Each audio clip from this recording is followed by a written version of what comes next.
Hi everyone, I hope you're really well. Yes, it is time to go through best and worst of beauty for June. Yes, it is actually July now, isn't it? It's all got really confusing. The time is basically going stupidly fast. It's nearly the school summer holidays and I just feel a little bit all over the place. I don't know about you guys. So yes, this is best and worst of beauty for June. I've got a few things to go through.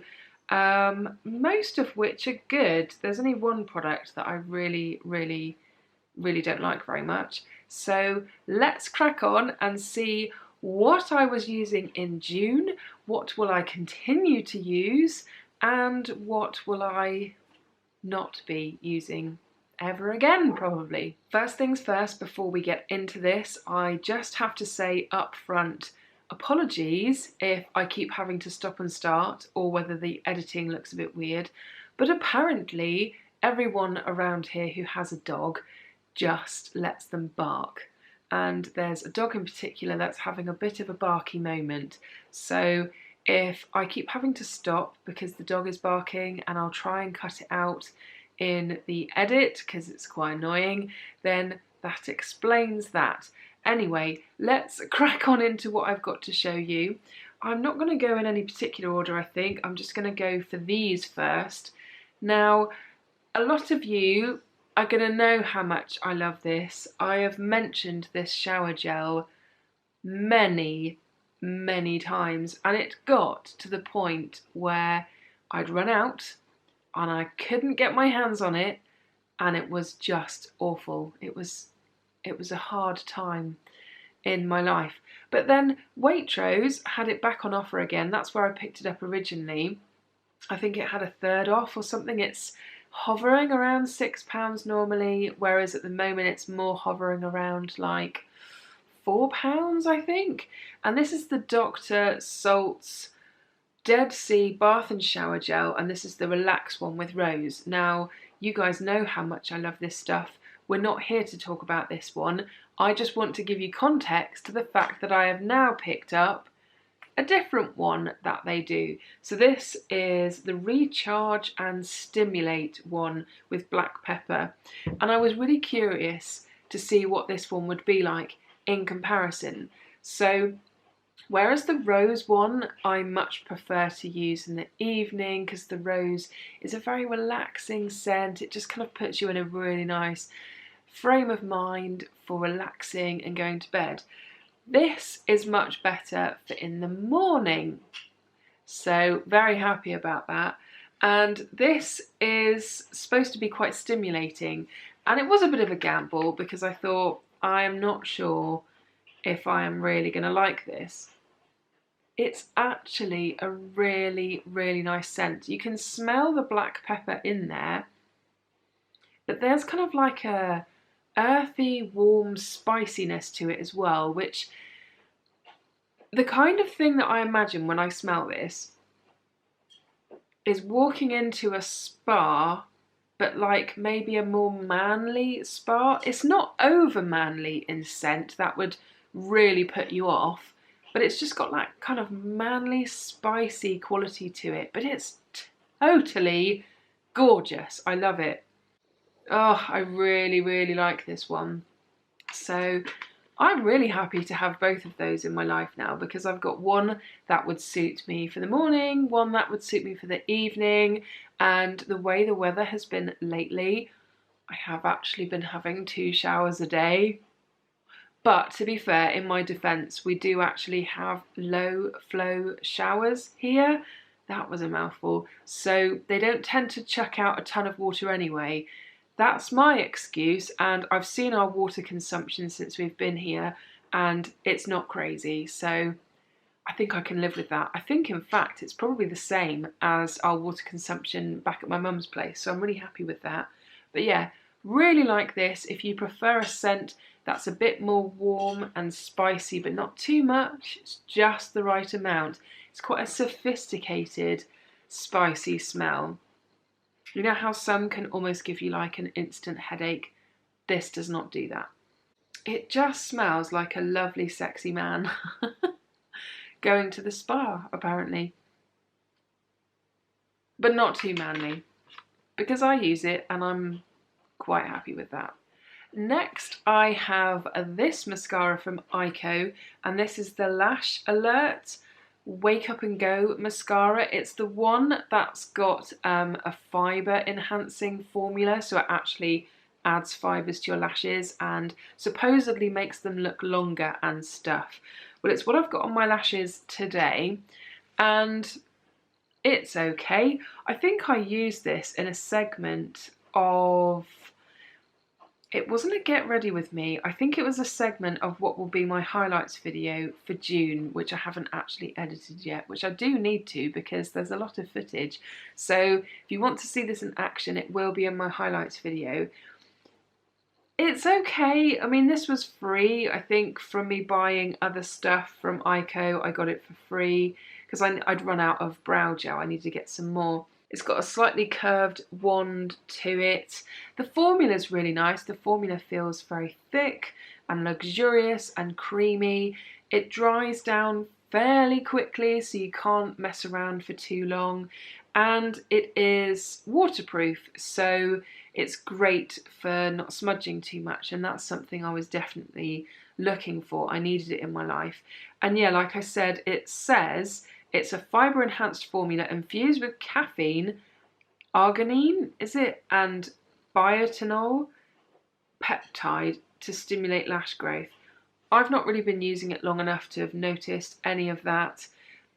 I think I'd rather try some other Eyeko mascaras because this one didn't really overly excite me. I like the staying power and it doesn't really smudge, although on some of the really hot days we've had, it has smudged a little bit.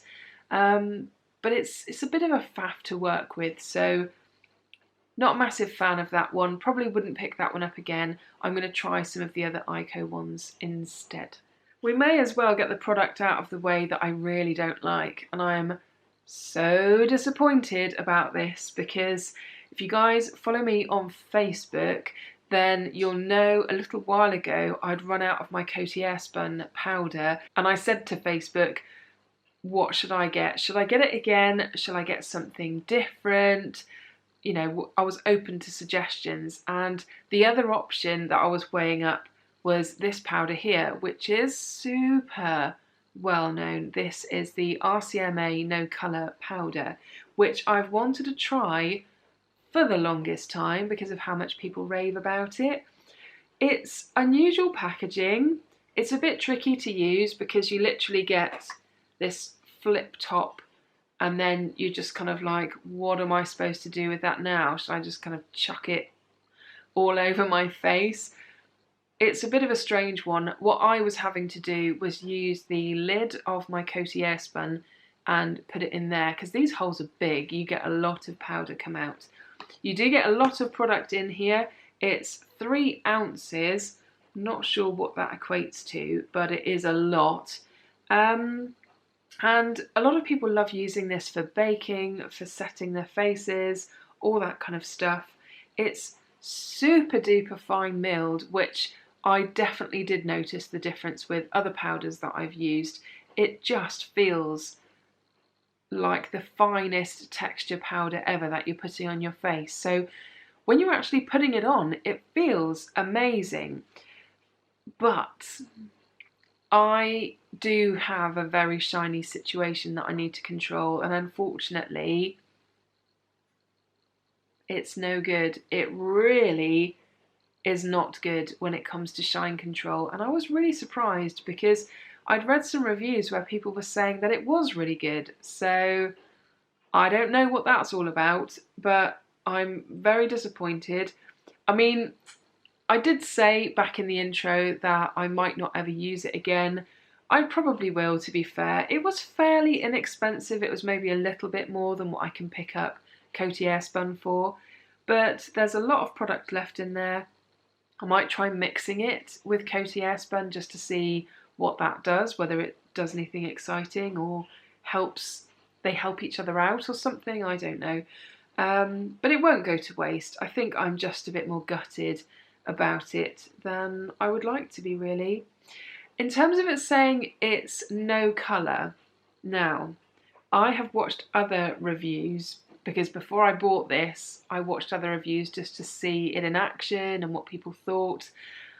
And I have seen other reviews where people have said that although it says it's no colour, it does leave a white cast to the skin, which is obviously not ideal unless you're extremely pale.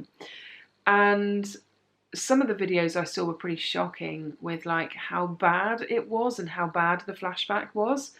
So I was a bit sad that I also had a similar issue with so much as it was making me look incredibly washed out, and in pictures I was looking white, and I was using this in the same way that I would use any other loose powder. I was kind of just pressing it into the skin, being fairly heavy-handed, not too heavy-handed because it does spread quite nicely because of how fine it is, and then just dusting off the excess and then going in with a bronzer over the top just to try and liven my skin back up again. But even then, it just was leaving my skin looking a bit washed out, so I was really disappointed about that. I mean, at the end of the day, it's not amazingly tricky to get hold of. It can be at times, but I managed to get hold of it quite easily from Beauty Bay, I think it was. And it's not ridiculously expensive, and you get a lot of product for your money. So if you want to experiment with it in the hope that it would actually work with your skin type, because I think if you had dry or normal skin, you'd be absolutely fine because it does set the makeup really nicely. It doesn't seem to accentuate dryness.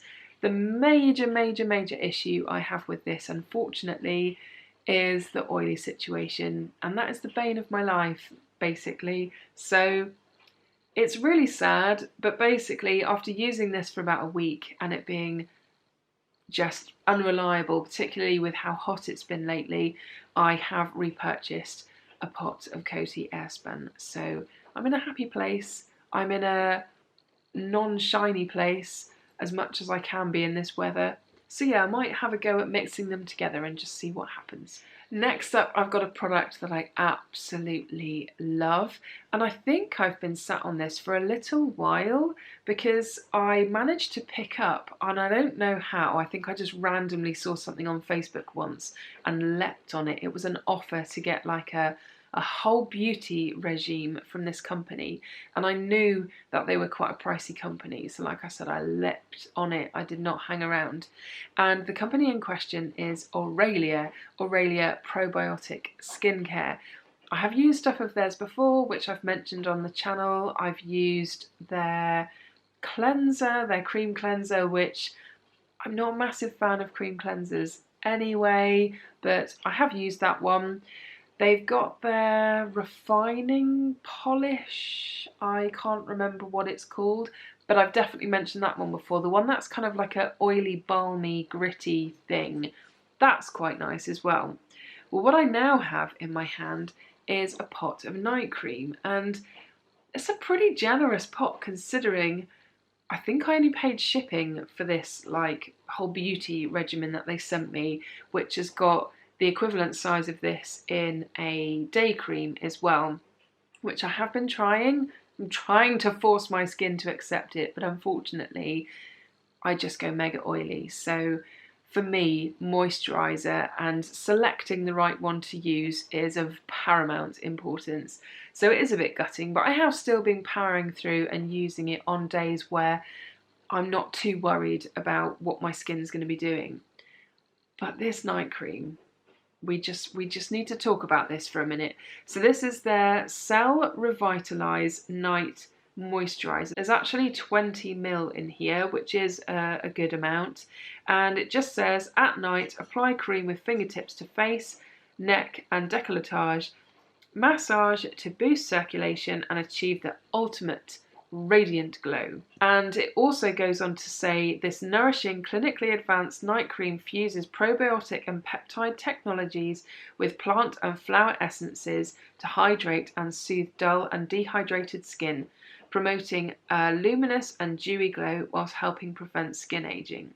So I don't really know what dehydrated skin looks like, but it probably could use the help. I don't mind using pretty heavy going night cream stuff because It's not like I'm going anywhere other than bed, so I can just lie there and let it do all its good stuff and sink in and hopefully wake up with fabulous looking skin. The smell of this stuff, it was like the first thing I noticed when I opened it, and I've been using this for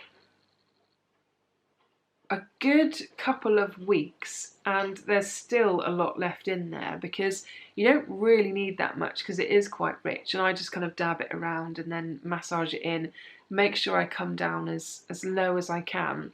But the smell,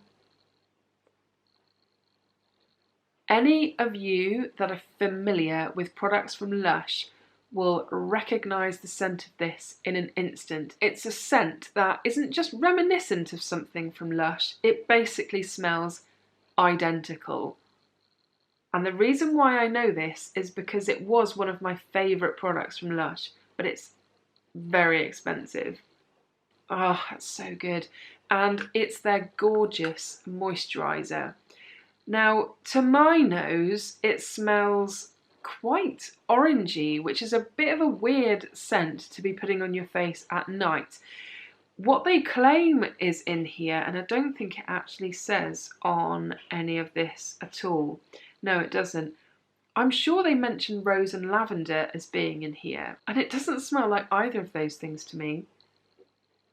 To me, it's this beautiful kind of milky, orangey, there is a herbalness to it as well, but it's really super similar to the gorgeous moisturiser from Lush. That is literally the name of the product, by the way. It's just called Gorgeous, which is very expensive, but it's just this lovely creamy texture, pretty typical night cream texture. You have to forgive my awful nails because they're all just deciding to split at the moment. But do you see what I mean? That was hardly anything, and it does go a long way because it's this beautiful, luxurious, rich kind of texture. Oh, so good. So nice. So I've been loving using this, and I'll be very sad when it runs out. However, I won't be too sad because I know that I've got some other lovely night creams that will replace it. So the last products that I want to talk to you about, and yes, I said products, I've got a whole range here actually, I think, and I'm not going to go into a massive amount of detail in this video because I think it's probably better off saved in its own video, because I've basically got all of the styling products from Hairstory here. I know. This is Dressed Up, this is Hair Balm, and this is the new one to my little collection. This is Undressed. And until recently, you couldn't even get this in the UK because it was being shipped from the US, but I believe because of it being a spray, it's a liquid, they weren't allowed to ship it across, but they've actually got a warehouse in the UK now. So if you place an order on the Hairstory website for any of this stuff, then it will be coming from the UK warehouse, assuming of course you're in the UK when you order it. I'm not sure how it works if you're in Europe actually. It may well come from the UK warehouse as well. So these two I had right from the beginning when Hairstory sent me these and then a thing of the actual new wash, and they've lasted me quite some time. I can see in the light here my Dressed Up is down to here, which I'm very sad about because I actually really like this. I wasn't sure about it at first, but I have found a way of using this which is so super duper easy to do my hair. The hair balm, I think I've got a little bit more of, it's more sort of up here. I think the theory is with the hair balm, you're supposed to air dry your hair, and then with Dressed Up, you're supposed to actually blow dry your hair. I mean, I've mixed and matched. I've done both dried with the hairdryer and air dried with both of them with absolutely fine results. If the weather is okay, I much rather use just the air to dry my hair. I'm trying to stick away from the hairdryer as much as possible. And that's where I've just completely fallen in love with these products, because I've been using New Wash again. I have got some more now, and I just love the simplicity of all of it. I know they've added more to the range now, so you've got the original New Wash, you've got New Wash Rich, which is for people with very, very dry hair, and New Wash Deep, which is for people with quite oily hair, and it just really deep cleans your hair. So they actually very kindly sent me a bottle of each of those to try, which I'm trying at the moment, and I can tell you that the Rich one for dry hair, my hair absolutely loves it. It feels amazing. Just try and ignore the fluffy mess situation that's going on at the moment, because this is, I'm not sure how many days hair this is, and the weather is just messing with my hair no end at the moment. So with these, they are brilliant for air styling. You don't have to use very much at all. Just scrunch it through the hair. Like I said, Dressed Up is probably my favourite because I feel like I get that little bit more hold with it than I do with Hair Balm. But I'm going to do some experimenting with maybe layering, trying this one on first and then that one. But I've got the laziest way of doing my hair, and the results I've had with it, with this in particular, have worked so well. So I probably will be doing a standalone video on this kind of stuff at some point, just to show you how easy, particularly Dressed Up, is to basically do your hair before you go to bed and then wake up and your hair's kind of done. And that's the territory that we're talking in, and that's the kind of hair routine that I want. I want kind of minimal faff.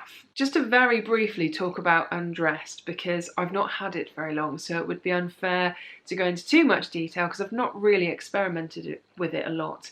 But like I said, this is the one that is now available if you're in the UK. This is basically their version of, you know, you get like the salt sprays to give you texture, or maybe help curls form, maybe waves, that kind of thing. I'm thinking along the lines of like Bumble and Bumble's surf spray, that are usually very salt heavy, which does give the hair texture and definition, and if you've got curly hair, salt usually makes the curls go even more crazy. Whereas whatever magic they've done, it doesn't have any of that stuff in it, so it's not going to dry your hair out. And I've seen amazing before and afters of how people have used this to get their hair looking fantastic. So I am still experimenting with it, but so far I do actually quite like it. I'm just going to experiment a little bit more first before I properly let you guys know what it is I think about it. And that is everything. That's everything that I wanted to talk about for June. So let me know what you guys have been using. Have you made any fabulous discoveries? If you have, let us know in the comments, because it's always nice to hear about some different beauty discoveries that maybe I've not heard of before. Likewise, if you've tried something and you absolutely did not like it at all, do us all a favour and again let us know in the comments, because you need to save us from making bad purchases, because I still make them. I try and be as careful as I can be, but I'm reliant on other people giving me kind of real feedback. So I hope what I've talked about today has been helpful if you've been considering buying any of these products, and if not, I hope that you've enjoyed the video and just enjoyed a bit of a catch-up. So like I said, that is it from me today. I hope you're all really, really well, and I will see you again soon. Bye.